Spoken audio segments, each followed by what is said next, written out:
परिवार में आप सभी का स्वागत, अभिनंदन। चलिए आज की चर्चा को आगे बढ़ाते हैं।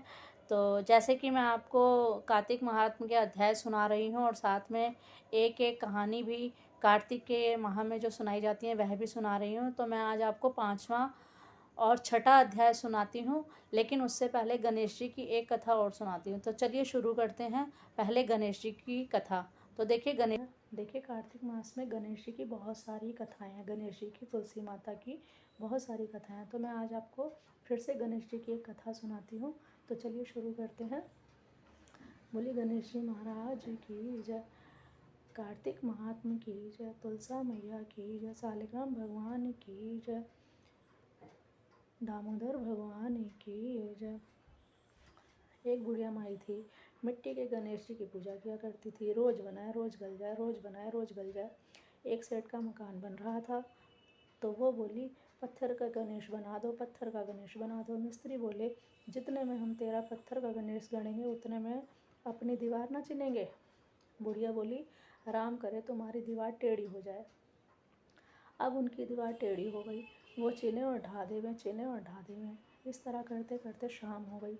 शाम को सेठ आया, उसने कहा आज कुछ भी नहीं किया। वो कहने लगे एक गुड़िया आई थी, वो कह रही थी मेरा पत्थर का गणेश गढ़ दो। हमने नहीं गढ़ा तो उसने कहा तुम्हारी दीवार टेढ़ी हो जाए। तब से दीवार सीधी नहीं बन रही। बनाते हैं और ढा देते हैं। सेठ ने बुढ़िया बुलवाई। सेठ ने कहा हम तेरा सोने का गणेश गढ़ देंगे, हमारी दीवार सीधी कर दे। सेठ ने बुढ़िया को सोने का गणेश गढ़ा दिया। सेठ की दीवार सीधी हो गई। हे गणेश जी, जैसे आपने सेठ की दीवार सीधी की वैसे सबकी दीवार सीधी करना। कहते सुनते हुंकारा भरना। बोले गणेश जी महाराज जी की जय। तो ये थी गणेश जी महाराज की कथा। तो अब मैं शुरू करती हूँ कार्तिक महात्म्य अध्याय 5। पृथु बोले हे मुनि, तुमने कार्तिक का महाफल वर्णन किया है, अब महीनों के स्नान की विधि और नियम कहिए। नारद जी बोले हे राजन, तुम विष्णु के अंश से उत्पन्न हुए हो, तुमसे कोई बात छिपी नहीं है। यह अश्विन मास में शुक्ल पक्ष की एकादशी से सावधान होकर कार्तिक के व्रतों को प्रारंभ करें। पहर रात्रि रहे तब प्रतिदिन उठें और जल का पात्र लेकर ग्राम से बाहर उत्तर दिशा को जाएं। जनेऊ को कान पर चढ़ाकर उत्तर को मुख करके भूमि पर तृण बिछावे और सिर को कपड़े से ढक लें। मुख को बंद कर थूकना और श्वास लेना बंद करके मल मूत्र का त्याग करें। जो रात्रि हो तो दक्षिण को मुख करें। जो मल मूत्र द्वारा शरीर की शुद्धि और जो मुख शुद्ध नहीं करते उनके मंत्र फलदायक नहीं होते, इसलिए दातुन करना उचित है। दातुन लाते समय वृक्ष से कहें कि हे वनस्पति, आपको आयु, बल, यश, तेज, संतान, द्रव्य, वेद पाठ की शक्ति और बुद्धि दे। इस मंत्र को पढ़कर गूलर आदि किसी दूध के वृक्ष की 12 अंगुल लंबी दातुन लावें। व्रत के दिन ऐसा ना करें। प्रतिपदा, अमावस्या, नवमी, षष्ठी तिथियों और सूर्यवार तथा चंद्रमा सूर्य ग्रहण के दिन दातुन ना करें। कटेरी, संभालू, कपास, पीपल, वट, अरंड और गंधहीन वृक्षों की दातुन ना करें। तदंतर विष्णु और शिव के मंदिर में प्रसन्नता और विधि पूर्वक पुष्प, गंध, तांबूल ले जाएं। वहां भगवान की पदाति से स्तुति करके नमस्कार करें और भजन गावें। देवालय में भजन कीर्तन करने वाले विष्णु स्वरूप होते हैं। जैसे सतयुग आदि में तप, यज्ञ, दान आदि भगवान को तृष्टि देने वाले हैं, वैसे ही कलयुग में भक्ति पूर्वक भजन कीर्तन मोक्ष देने वाले होते हैं। नारद जी बोले सिरस, धतूरा, कटेर, मलिका, समेर, सेमर, आक, कनेर के फूल तथा अक्षतों से विष्णु की पूजा नहीं होती। जयकुंद, सीरस, चमेली, मालती, केतकी आदि के फूलों से सूर्य की पूजा लक्ष्मी चाहने वालों को करना उचित नहीं है।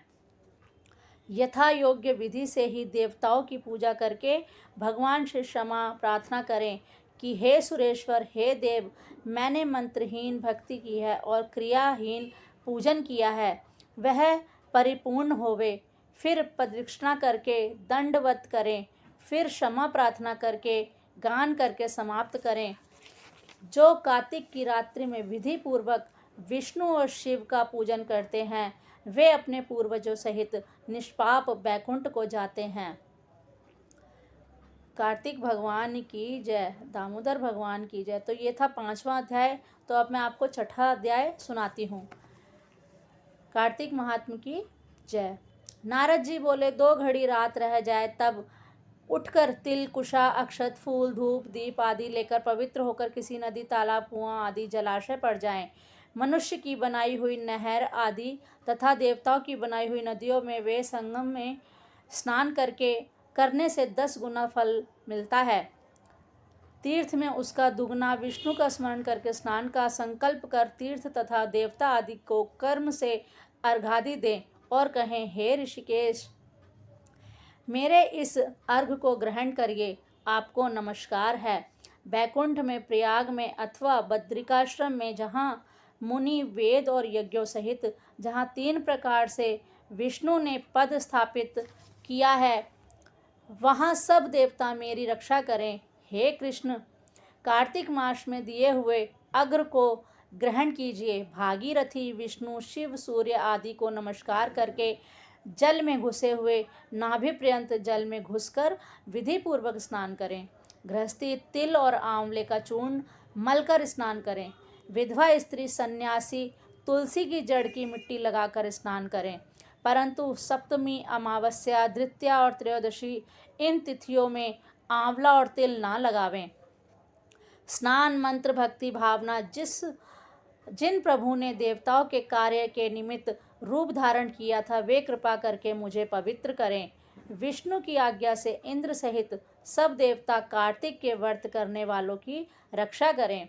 व्रती मनुष्य इस प्रकार स्नान करके हाथ में पवित्री धारण कर देव, ऋषि और पितरों का तर्पण करें। कार्तिक के महीने में तर्पण में जितने तिल होते हैं उतने वर्ष पितृ स्वर्ग में वास करते हैं। तदंतर जल में से निकलकर पवित्र वस्त्र धारण कर प्रातःकाल के कर्मों को समाप्त कर हरि भगवान का अर्चन करें। तीर्थ और देवताओं का स्मरण करके भक्ति पूर्वक गंध, पुष्प और फलों से अर्घ प्रदान करें। तब देव पाठी ब्राह्मणों का पूजन करें। ब्राह्मण विष्णु रूप हैं, इसलिए अपने कल्याण चाहने वाले कदापि इनका अपमान और विरोध ना करें। फिर हरि की प्यारी तुलसा जी की पूजा कर परिक्रमा दें और नमस्कार करें और कहें कि देवताओं ने प्रथम तुम्हें बनाया है, मुनियों ने पूजा है, सो तुम मेरे पाप को हरण करो। भक्ति पूर्वक प्रवोक्त विधियों को करने वाला नारायण की साल्योक्ता को प्राप्त होता है। रोग और पातकों का नाश करने वाला, उत्तम बुद्धि, पुत्र और धन तथा मुक्ति को देने वाला विष्णु भगवान के प्यारे कार्तिक के व्रतों के सिवाय दूसरे व्रत उत्तम नहीं हैं। बोलो कार्तिक महात्म की जय, सालेग्राम भगवान की जय, तुलसा मैया की जय। तो ये था आज के अध्याय और गणेश जी की कार्तिक में कही जाने वाली कथा। उम्मीद करती हूँ आपको बहुत अच्छी लगेगी।